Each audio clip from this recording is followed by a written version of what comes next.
भाई स्थानीय निकाय चुनावों की घोषणा कर दी गई है और उसके बाद सभी पार्टी अपने अपने दमखम दिखाने के अंदर लग गई हैं। कहीं पर सीएम मनोहर लाल खट्टर मीटिंग लेते हुए दिखाई दे रहे हैं जेजेयू के अंदर, तो कहीं जो है अलग पार्टियों की मीटिंग जो है जोरों शोरों से चल रही है। लेकिन इसी के अंदर मंथन किया गया कि नगर निकाय चुनाव कैसे लड़ा जाए, क्या पार्टी सिंबल के ऊपर लड़ा जाए या फिर पार्टी सिंबल के ऊपर नहीं लड़ा जाए। तो वहीं अगर कांग्रेस की बात करूं तो कांग्रेस ने पहले ये फैसला लिया था कि नगर निकाय चुनाव कांग्रेस सिंबल के ऊपर नहीं लड़ेगी, लेकिन उन्होंने कहा कि एक बार भाजपा की मीटिंग हो जाए 25 और 26 मई को, उसके बाद दोबारा से मंथन किया जाएगा। लेकिन अब आपको बता देते हैं कि भाजपा ने एक अलग ही फैसला ले लिया है और सबके कान खड़े कर दिए हैं। आखिरकार भाजपा ने ऐसा क्या फैसला लिया है, तो आपको बताते हैं। भाजपा ने ये फैसला लिया है कि नगर निकाय चुनाव अब भारतीय जनता पार्टी अकेले लड़ेगी, यानी कि कोई भी गठबंधन के अंदर ये चुनाव नहीं लड़ा जाएगा। ना तो भारतीय जनता पार्टी जेजेपी के साथ ये चुनाव लड़ने वाली है और ना ही किसी और के साथ गठबंधन का सवाल उठता है। तो अब बात आती है कि जननायक जनता पार्टी ने अब क्या फैसला लिया है। क्या भारतीय जनता पार्टी और जननायक जनता पार्टी के बीच में आपस में अब नहीं बन रही है? क्या छोटे मियाँ बड़े मियाँ के अंदर दरारें आ गई है? क्या दुष्यंत चौटाला और मुख्यमंत्री मनोहर लाल खट्टर के बीच के अंदर अटकलें खड़ी हो गई हैं? और क्या अब मुख्यमंत्री मनोहर लाल खट्टर दुष्यंत चौटाला को पसंद नहीं कर रहे हैं, या फिर सिर्फ एक पार्टी बनाने के लिए भारतीय जनता पार्टी ने जेजेपी के साथ गठबंधन किया था? साफ तौर के ऊपर दिखाई दे रहा है कि आपसी मतभेद के चलते भारतीय जनता पार्टी नगर निकाय के चुनाव गठबंधन के अंदर नहीं लड़ रही है, या फिर हो सकता है कि भारतीय जनता पार्टी जो है दुष्यंत चौटाला के साथ अब आगे जाकर के गठबंधन ना रखना चाहती हो। नगर निकाय चुनाव अलग से लड़ने के फैसले से ये साफ तौर के ऊपर साबित हो रहा है कि अगर आगे आने वाले समय के अंदर इलेक्शन होते हैं विधानसभा के, तो उसके अंदर अगर भारतीय जनता पार्टी की सीटें ज्यादा आती है तो वो जननायक जनता पार्टी के साथ गठबंधन कतई नहीं करेंगे। लेकिन अब जैसे ही भारतीय जनता पार्टी ने ये ऐलान किया कि जननायक जनता पार्टी यानी कि जेजेपी मुख्यमंत्री दुष्यंत चौटाला की पार्टी के साथ गठबंधन नहीं किया जाएगा, ये सुनते ही जननायक जनता पार्टी के कहीं ना कहीं रोंगटे खड़े हो गए।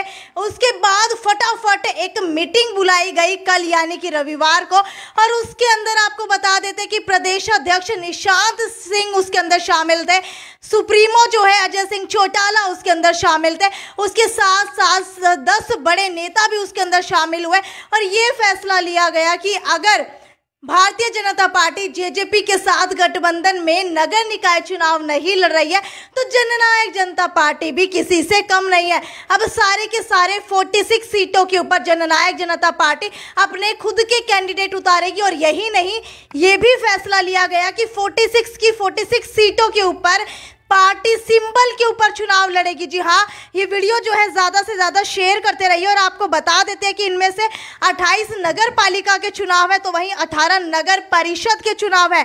पार्टी प्रदेश अध्यक्ष निशांत सिंह ने यह भी बताया है कि जिला अध्यक्षों, प्रभारियों और हल्का अध्यक्षों को यह भी कहा गया है कि 30 मई को अपने अपने प्रत्याशियों की लिस्ट फाइनल करके दे दे, यानी कि आज जो है जेजेपी अपनी लिस्ट फाइनल कर लेगी कि नगर निकाय चुनाव के अंदर कौन से प्रत्याशी को उतारना है और कौन से प्रत्याशी को नहीं उतारना है। उन्होंने ये भी कहा है कि जेजेपी गठबंधन धर्म पहले से ही निभाती आई है, लेकिन कहीं ना कहीं भारतीय जनता पार्टी ने उस धर्म को मानने से मना कर दिया है। अगर बात कर लेते हैं राज्यसभा चुनावों की, तो राज्यसभा चुनावों के अंदर भी उन्होंने ये कहा है कि जो जेजेपी है वो अपना गठबंधन धर्म तो निभाती आई है, लेकिन अब क्या किया जाए अगर भारतीय जनता पार्टी अपना गठबंधन धर्म नहीं निभा रही है। जेजेपी द्वारा स्थानीय निकाय चुनावों में अपने प्रत्याशी उतारने के ऐलान के बाद अब अगले महीने होने वाले चुनाव जो है और भी ज़्यादा रोचक साबित होने वाले हैं। अब भाजपा, कांग्रेस, जसपा, इनेलो और आम आदमी पार्टी अपने अपने प्रत्याशी मैदान में उतारेंगी और ये प्रत्याशी जो है अलग अलग पार्टी के अलग अलग चुनाव लड़ेंगे। हालांकि आपको बता देते हैं कि इस मीटिंग के अंदर उप मुख्यमंत्री दुष्यंत चौटाला आखिरकार क्यों नहीं सम्मिलित हुए। इसके पीछे का कारण यह है कि उप मुख्यमंत्री दुष्यंत चौटाला कि अभी विदेश जाने की खबरें हैं। जी हाँ, वो अभी विदेश गए हुए हैं, जिसकी वजह से वो इस मीटिंग के अंदर शामिल नहीं हुए। हालांकि ये भी कयास लगाए जा रहे हैं, कयास नहीं, पूर्ण तौर के ऊपर ये कहा जा रहा है कि 2 जून को जो है एक बार दोबारा से मीटिंग की जाएगी। उसके अंदर उप मुख्यमंत्री दुष्यंत चौटाला शामिल होंगे और उनके वापस लौटने के बाद जजपा और भाजपा के बीच किस तरह का मंथन होने वाला है ये भी आपको बताएंगे।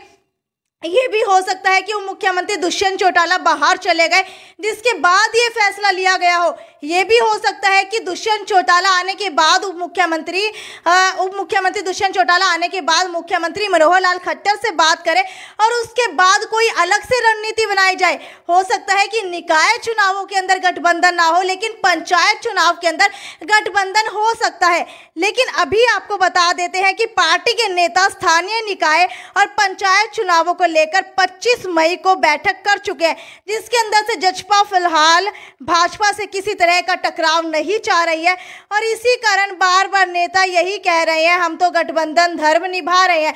यानी कि जजपा की तरफ से अभी तक भाजपा को लेकर के कोई भी व्यक्तिगत या फिर जो है व्यंग्यात्मक बयान नहीं दिया गया है। लेकिन अब सबसे बड़ी देखने वाली बात यह है कि क्या भारतीय जनता पार्टी और जेजेपी के बीच के अंदर दरारें पड़ गई हैं। क्या भारतीय जनता पार्टी ने अब अपना रुख मोड़ लिया है? क्या भारतीय जनता पार्टी अब जेजेपी के साथ आने वाले समय में कोई भी चुनाव नहीं लड़ेगी? और क्या भारतीय जनता पार्टी और जेजेपी की जो ये गठबंधन के अंदर विधानसभा चुनावों के बाद सरकार बनी थी इसके अंदर उप मुख्यमंत्री दुष्यंत चौटाला की नहीं चलती है? ये सवाल पिछले काफी समय से खड़े होते हुए हैं और शायद अब स्थानीय निकाय चुनावों के अंदर इसका असर भी देखने को मिल रहा है। तो आपको क्या लगता है कि अगर जननायक जनता पार्टी भारतीय जनता पार्टी से अलग होकर के 46 सीटों के ऊपर चुनाव लड़ती है तो क्या स्थानीय निकाय चुनावों के अंदर वो असर भारतीय जनता पार्टी को देखने को मिल सकता है जो जेजेपी के साथ उनको देखने को मिल रहा था? क्या जननायक जनता पार्टी को वो सब कुछ मिलने वाला है जो भारतीय जनता पार्टी के साथ रह करके उनको मिल रहा था? खैर ये तो अब समय ही बताएगा। तब तक वीडियो को ज़्यादा से ज़्यादा शेयर करते रहिए और स्थानीय निकाय चुनावों में आपके गाँव आपके शहर का क्या हाल है वो भी हमें नीचे कमेंट सेक्शन के अंदर लिख करके बताइए। ये थी साक्षी सोनी की रिपोर्ट स्थानीय निकाय। ये जो चाल खेल रहे हैं कि बीजेपी वाले तो उन्होंने सोचा है जो जेजेपी वाले लोग हैं जो उनके विरोधी हैं उन्होंने अपना पालम कर लिया। उन्होंने कहा कि देख लो जी हमने जेजेपी वाले छोड़ दिए एक ले लड़ा। हाँ और जेजेपी वाले ने सोचा है जो बीजेपी तारे विरोधी हैं बीजेपी के उनने थमनू कह दियो ना जी छोड़ दिया हमने बिगड़ ली मारी बन के गिला है और ये चुनाव का बाद में हम सरकार भी गिरा देंगे और आज हम ना वोट दे दो। जेजेपी वाले दुष्यंत की ये चाल है। वो साफ शब्दों में गामा में एक बात कहोगा कि मैं सरकार इनकी गिराऊंगा आप मेरे हाथ मजबूत करो। अब हम न्यारे चुनाव लड़े हैं लेकिन मेरा इन दोनों से सवाल है पहले सरकार गिराओ पहले सरकार में अलग अलग हो फिर ड्रामे करियो। नहीं तो हरियाणा प्रदेश की सारी जनता इस ड्रामे को समझ चुकी है। दोनों का बराबर इलाज करेगी बेबे।